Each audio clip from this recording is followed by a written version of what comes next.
선교하는 교회가 저희 교회입니다. 선교에 있어서 가장 중요하고 또 선교할 수밖에 없도록 하는 그 근거는 무엇입니까? 우리 주 예수께서 승천하시면서 우리에게 강력하게 부탁하신 것이 바로 대위임령이라고 하는 말씀이요. 마태복음 28장 20절부터의 말씀이에요. 그 말씀이 결국은 무엇인고 하면 모든 민족으로 제자들 삼아 아버지와 아들과 성령의 이름으로 세례를 주고 내가 분부한 모든 것을 가르쳐 지키게 하라라는 이 말씀입니다. 이것이 선교의 핵심이고 선교의 목적이고 선교를 해야 할 이유인 것이에요. 그렇기 때문에 저희는 주님의 말씀에 순종하고 또 교회가 당연히 행해야 될 이 선교를 핵심 가치로 여겨서 이주민 선교 사역을 행하는 겁니다. 그런데 꼭 짚고 넘어가야 될 대목이 있습니다. 이 지금 제가 봉독해드린 말씀 속에서 두 가지 단어가 있는데 하나는 세례라는 단어고 두 번째는 가르쳐 지키라라는 단어입니다. 보통 교회에서는 일정 기간 예배 생활과 더불어서 교회가 정한 프로그램에 참여하고 함께 예배를 드리고 여러 교육 기간이 이수가 되어지고 끝나면 그때 세례 학습도 마지막으로 한 번 더 행하면서 세례를 주고받는 것이 일반화되어 있습니다. 그러니까 순서적으로 보면 세례는 나중 문제인 것이죠. 처음에는 가르칩니다. 맞습니까? 그렇게 해왔습니다. 그게 일반적이에요. 그러나 주님께서 말씀하신 이 대위임령에서 나타난 순서는 그 정반대입니다. 먼저 아버지와 아들과 성령의 이름으로 세례를 주라 이렇게 말씀합니다. 그리고 난 다음에 내가 분부한 모든 것을 가르치라고 말씀해요. 이 순서가 다르잖아요. 이 대임령에서 주는 이 순서가 왜 이럴 수밖에 없는가를 생각해 보면 그 세례의 의미를 우리가 정식으로 정확하게 정의할 수 있어야 합니다. 세례를 다른 말로 말한다면 즉 우리가 지금까지 로마서 5장과 6장을 쭉 살펴보고 은혜를 받고 도전을 받으면서 이해한 이 세례에 대하여서 정의한다면 그것은 그리스도 예수와 함께하는 연합입니다. 연합이고 세례고 세례가 곧 연합입니다. 그래서 그리스도와 연합되어짐으로 인하여서 우리의 신분이 더 이상 죄인이 아니라 의인이며 우리가 어둠의 자녀가 아니고 빛의 자녀입니다. 우리가 하나님의 자녀라는 이 엄청난 신분으로 바뀌어진 겁니다. 그것을 증거하고 그것을 나타내는 것이 바로 세례입니다. 따라서 세례는 결국은 무엇이냐? 우리가 누구냐? 우리가 무엇이 됐느냐라는 것을 나타내는 단어예요. 작년에 제가 컬럼을 썼을 때 being과 doing에 대해서 썼습니다. being은 무엇인가요? 존재. 내가 누군가 하는 것에 대한 인식. 사람들이 인정하는 나의 신분. 이게 being입니다. 그런데 또 하나는 doing이죠. 이 doing은 그러한 바뀌어진 신분으로 난 뭘 하고 있는가 하는 것에 대한 인식. 이게 doing 아닙니까? 그 행하고 있는 그 자체가 행함이 doing 아닙니까? 그런데 우리는 간혹 이 doing이 상당히 중요하다라고 여겨져서 그래서 내가 뭔가를 하면 그게 마치 나인 것처럼 생각하는 거예요. 그래서 내가 변호사면 내가 법을 잘 지키고 바른 판단을 하고 모든 사람들 위해서 늘 사람들을 옳은 길로 인도할 수 있다라고 사람들이 생각하는 것 같아요.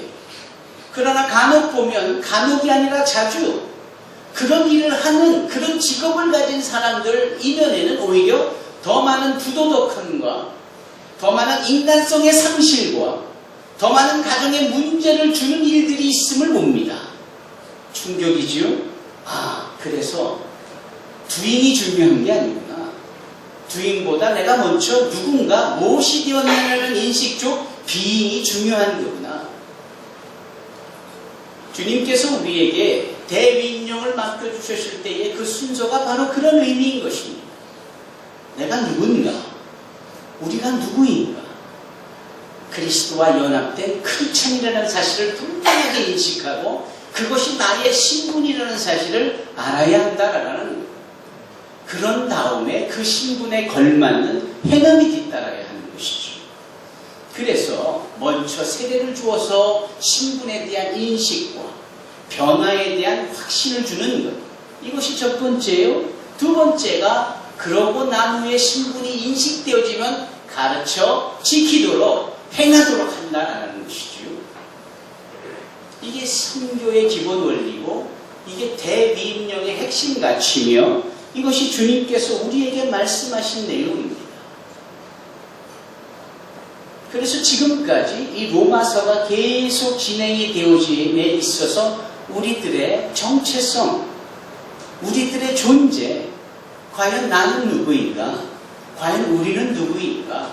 지난주, 지지난주에 새가족 교육 때 나누었던 나는 누구인가에 대한 그러한 고민과 도전과 깊은 묵상과 자성찰 등에 대하여서 사도 바울은 로마의 교회에 보내는 편지를 통하여서 5장과 6장에 연거푸 말씀하고 있는 겁니다. 도대체 당신은 누굽니까? 도대체 우리는 누구입니까? 그리고 답을 주기를 우리는 그리스도와 연합되어진 세례를 받은 자와 같이 이제는 주인이 아니요 의인이며 하나님의 자녀다라는. 그러면 이제는 두잉이 남았습니다. 그런 신분에 대한 분명한 인식과 확신이 우리 가운데 있으니 이제 뭘 해야 될까요? 하는 부분이 남은 거예요. 그 두잉에 해당하는 부분이 오늘 로마서 6장 12절로 14절까지의 말씀입니다.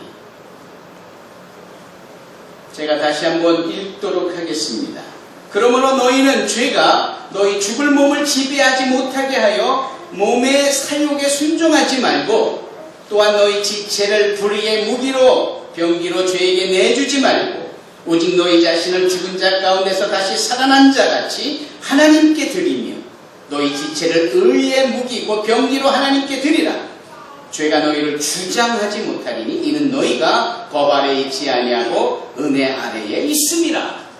하나같이 doing을 말합니다. 하나같이 행함을 강조합니다. 하나같이 우리가 뭘 해야 되는지에 대하여서 선명하게 말씀하고 있는 거예요. 첫 번째는 그 왜 죄의 종노릇하고 있는가? 그 죄에 휘둘리지 말라라는 것을 우리에게 강조하는 것이 12절 말씀입니다. 이미 우리는 하나님의 자녀가 됐습니다. 그리스도 예수와 연합하여 세례받은 자와 같이 새로운 신분, 새로운 피조물, 의와 성령으로 말미암아 날마다 새로움을 입어가는 사람이 됐습니다. 그런데 왜 죄에 종노릇하고 죄 때문에 죄로 인하여 좌지우지되고 쥐락펴락 당함을 받고 죄의 조정을 당하는가? 그러지 말아야 하지 않겠는가? 이게 12절 말씀이에요.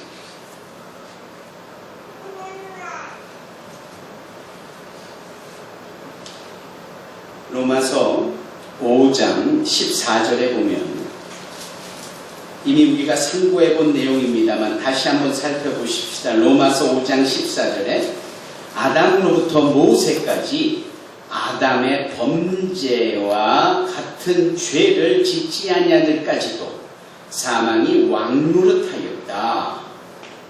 이런 표현이 있지요.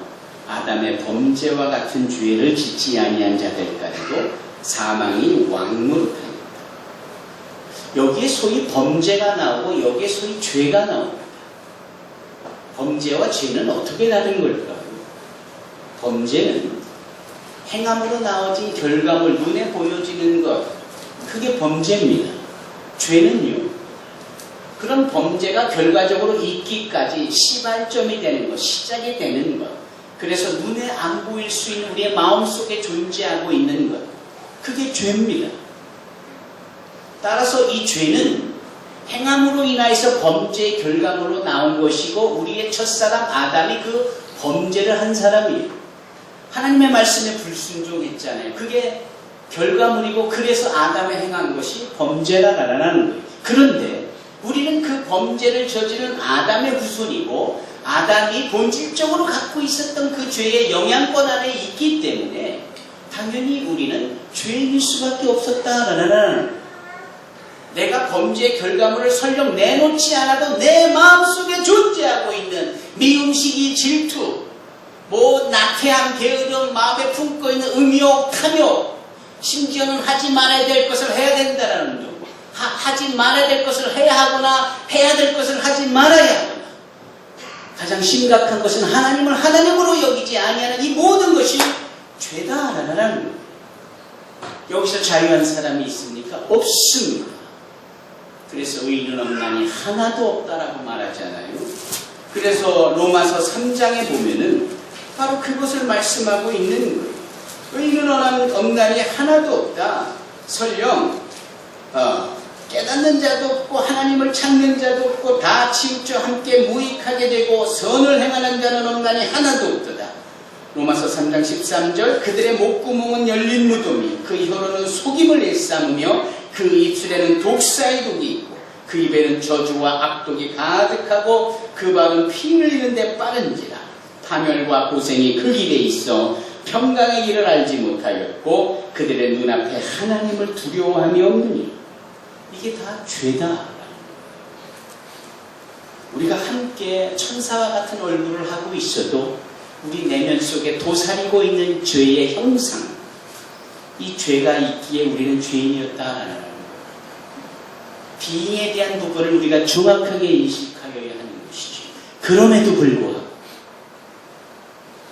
죄가 있는 곳에 은혜가 더욱 넘침으로 인한 우리에게 또 다른 대표자로 오신 예수께서 아담의 범죄의 결과물과 상관없는 당신의 거룩함과 의로움으로 우리 모두를 위하여 십자가에 못 박혀 다 이뤘다라고 테텔레스타이를 외치시며 죽으신 그 역사로 인하여 우리의 죄가 다 사해진 것이고 해결되어진 것이고, 심지어는 죄뿐만 아니라 앞으로 지어서 나올 죄의 결과물인 범죄까지도 우리 주님께서 다 대속해 주신 겁니다. 그리고 그것을 완성지시기 위하여서 사흘 만에 부활하셔서 죄를 꽉 누르고 있었던 사망의 권세까지도 깨부심으로 완전한 부활이요 생명이 되셨고, 그러므로 나를 믿는 자는 죽어도 살겠고 무릇 살아서 나를 믿는 자는 영원히 죽지 아니하리라 라는 말씀과 더불어 우리에게 영원한 생명의 비잉을, 존재를 허락하셨습니다. 그렇다면은 그렇게 영원한 생명을 살아낼 수 있는 사람들의 존재가 되어졌으니 생각하는 것도 좀 영원성이 있어야지. 너무 짧은 거, 근시적이고 너무 앞에 있는 거, 작은 거에 그냥 오돌오돌대며 아기 다툼 벌리듯이 그와 같은 것들에 대하여서 진흙탕 싸움을 하고 있듯한 모습은 아닙니까? 우리는 영원한 존재입니다. 우리가 누구냐? 하나님의 자녀입니다. 하나님의 자녀가 되는 권세를 우리에게 주셨다고 해요. 그것이 우리의 신분인데, 하나님이 영원하신 통치하시는 왕이라는 자녀인 우리는 그분의 영원한 왕자요 또 영원한 공주요 그분의 기업을 함께 누릴 자들이 아닙니까? 그 천국에서 썩지 않고 더럽지 아니하고 쇠하지 아니할 기업을 받게 되어질 존재가 아닙니까? 부활의 산소망 되신 예수로 말미암아 이 엄청난 기업을 받게 되어질 것에 대하여서 베드로전서 1장 3절로 7절까지 우리의 존재가 누구인지를 분명히 말씀하고 있지 않습니까? 그런데 어떻게 여전히 죄의 종노릇하고 죄에 이끌려서 살아가고 있습니까? 마치 죄의 딱 주파수가 오버랩이 된 것처럼, 일치가 된 것처럼 그냥 그 죄가 이끄는 대로 그저 갈대처럼 흐르기며 움직이며 그렇게 따라갈 수 있는가? 이거 단절해 버려야 되지 않겠느냐? 제대로 된 행함, 곧 doing을 말씀하고 있는 거예요. 그러면서 13절에 너희 지체를 불의의 무기로 죄에게 내주지 말고 오직 너의 자신을 죽은 자 가운데서 다시 살아난 자 같이 하나님께 드리며 너희 지체를 의의 무기로 하나님께 드리라. 다소 사도 바울은 군사적인 용어를 많이 쓰므로 그 당시 이 팍스 로마나를 통하여서 전 세계에 가득했던 힘의 논리를 가지고 하나님의 나라를 설명한 사람이에요. 그래서 그곳에 있던 사람들은 더구나 힘이 팽배하다라고 여겨지는 로마 안에 머무는 사람들은 그 힘이라는 게, 군사라는 게 얼마나 살가운 표현이고 쉬운 표현인지 몰라요.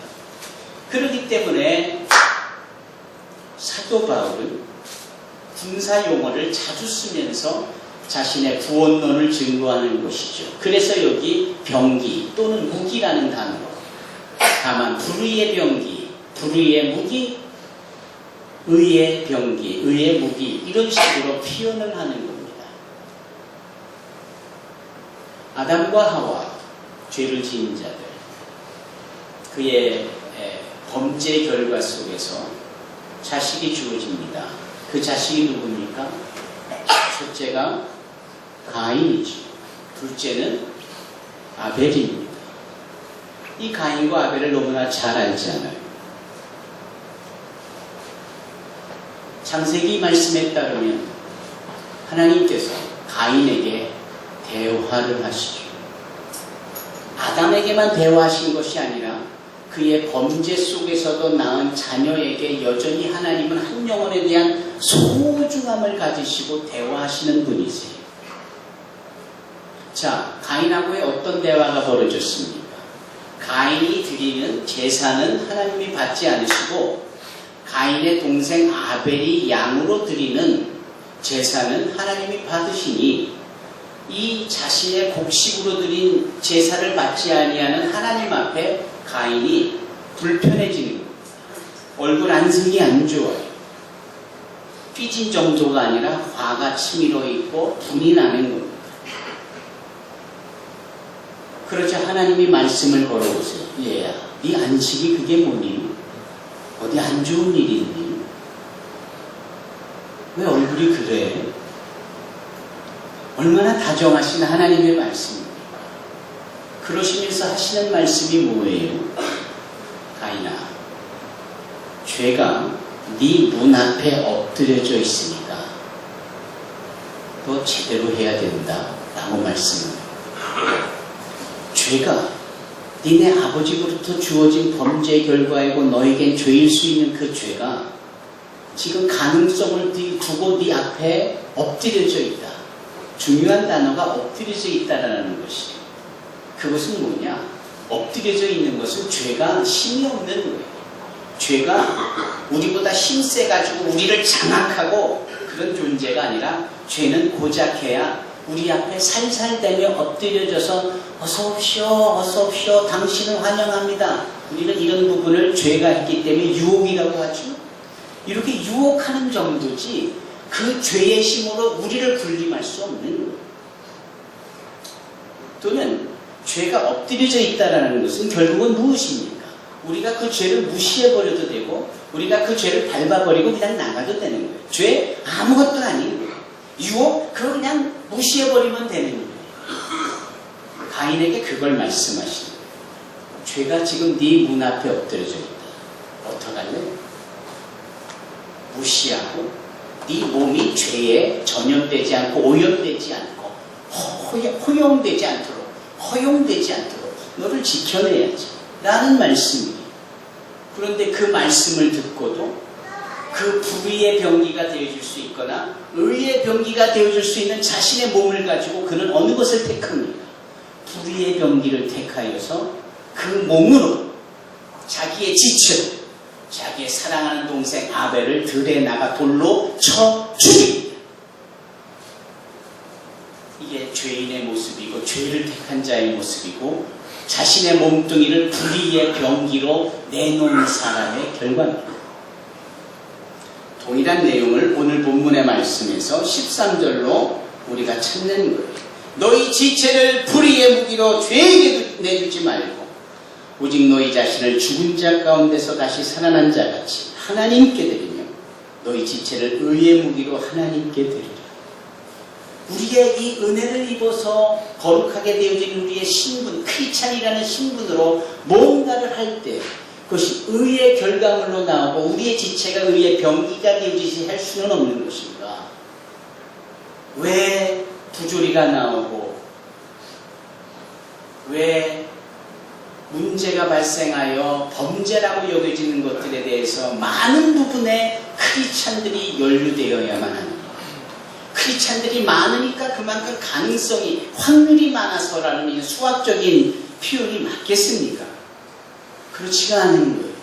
그들은 다 겉으로는 크리스찬이고 그럼에도 자신들의 지체를 불의의 병기로 허용해버린 내놓은 사람들이 그런 결과물을 얻을 수밖에 없는 거예요. 자신의 재산을 나누고 자신의 시간을 드리고 정말 소외된 자를 찾아가 섬기고 하는 이런 부분인데 알고 봤더니 크리스찬이었다. 좀 이런 가슴 설레고 들으면 좋을 만한 소식이 우리 가운데 좀 많이 있었으면 좋겠네요. 상대적으로 그러한 소식을 전해주는 자의 신분이 크리스찬이라는 이런 케이스는 생각보다 많이 적기 때문에 바꿔 말하면은 크리스찬 가운데 자신의 몸과 시간을 지체를 의의 병기로 드리는 사람이 생각보다는 많이 적다라는 거예요. 가인 쪽에 가깝다라는 것이죠. 충격적입니다. 우리의 비잉은 그리스도로 인하여서 연합되어져 하나님의 자녀가 되는 존재가 되어졌건만 행함은 여전히 가인을 닮고 불의의 병기로서 그의 지체가 사용되어지는 것이 고작이니 이게 보통 충격이 아니죠. 우리는 크리스찬으로서 바른 행함을 가져야 될 줄로 믿습니다. 오죽하면 야고보 사도가 나는 내 행함으로 내 믿음을 보이겠다라는 말을 했겠습니까? 그것이 바로 자신의 몸을 지체를 의의 병기로 내놓는 것을 증거하고 그것이 진정한 믿음이다라고 말하는 것이 아니었겠습니까? 여기 사도 바울도 똑같은 얘기를 하는 겁니다. 그러면서 결론적으로 죄가 너희를 주장하지 못하리니 이는 너희가 법 아래 있지 아니하고 은혜 아래 있음이라 라고 다시 한번 죄에 대하여서 그 심각함과 더불어 또 한편으로는 죄가 아무것도 아니라 우리에게 강조하여서 우리의 이미 주어진 신분을 지키기만 하면 죄 따위는 우리에게 어떤 영향력도 미치지 못할 것에 대하여 확증하고 있습니다. 할렐루야. 사랑하는 성도 여러분, 큰 길에 나가면 자동차들이 쌩쌩 다닙니다. 그렇잖아요? 이제 막 면허를 따고 그 차를 움직이는 사람들의 심정은 어떨까요? 그것도 큰 12톤 막 20톤짜리 되는 트럭이 건축자재를 싣고 뭐 저 인천 무두에서 실어온 그냥 수입된 통나무 원목을 그냥 차에 그 지경을 넓혀서까지 싣고 가는 그 옆에 우리의 조그만 차가 다닐 때는 가슴이 서늘합니다. 거기다 100km, 120km 속도를 낸다고 생각해 보십시오. 얼마나 끔찍합니까? 그런데 아무리 그렇다 할지라도 그렇게 엄청난 속도로 달리는 무시무시한 괴물과 같은 트럭이라 할지라도 연약해 보이는 자그마한 덩치의 조그마한 애띤 의경 하나에 손에 호부라기가 들리고 그리고 신호봉 하나로 쓰라고 하면은 여지없이 그 차는 브레이크를 밟으며 한쪽에 서야만 합니다. 예외가 없습니다. 도대체 그 애띄어 보이는 청년 하나가 무서워서 이 괴물 같은 차가 서야만 했을까요? 그럴 리가 있나요? 왜 서는 겁니까? 국가가 부여해줘, 정부가 부여해줘, 교통 단속을 하고 딱지를 끊을 수 있는 치명적인 페널티를 매길 수 있는 권한, 권위, 권세가 있기 때문에 이 본문 말씀에 죄가 아무리 끔찍해도 우리를 주장하지 못한다라고 해요. 왜죠? 우리가 은혜 아래에 있다라고 말씀해요. 이 주의 은혜는 하나님이 값없이 주신 선물일 뿐 아니라 하나님이 여전히 죄인일 수밖에 없는 우리를 하나님의 자녀라고 인정해버리시고 선포해버리신 하나님의 권세입니다. 우리가 은혜 아래 있으면 죄들이 우리를 깔볼 수도 없고 죄가 우리를 이길 수 없는 거예요. 우리가 은혜 아래 있다는 사실을 우리가 인식하여 제대로 된 비잉을 유지해가면 뭘 하든지 우리의 두잉은 은혜의 두잉이 될 수밖에 없는 겁니다. 문제는 우리가 은혜 아래 우리가 있다는 사실을 망각하고 있고 착각할 때가 있다가 너무 많다는 거예요. 내가 은혜 아래 있지만 은혜 안에 있는 것처럼 여기지 않는 착각, 그러한 망각. 그래서 조그만 죄의 유혹으로도 쉽게 빠져버리고 휘둘리고 죄짓고 범죄의 결과물로 칭찬받고 패배감과 죄의식 속에 아무것도 못하는. 다시 한번 우리는 이 14절의 말씀을 함께 읽고 우리 마음밭에 새기면서 우리가 은혜 아래에 있음으로 죄가 결코 우리를 주장하지 못한다는 사실을 우리가 입으로 시인하고 고백하고 죄 앞에 선포해야 되는 줄로 믿습니다. 우리 14절의 말씀을 함께 읽지요. 시작. 죄가 너희를 주장하지 못하리니 이는 너희가 법 아래 있지 아니하고 은혜 아래에 있습니다. 다시 한번 은혜 아래에 있습니다. 한 번 더요. 은혜 아래에 있습니다.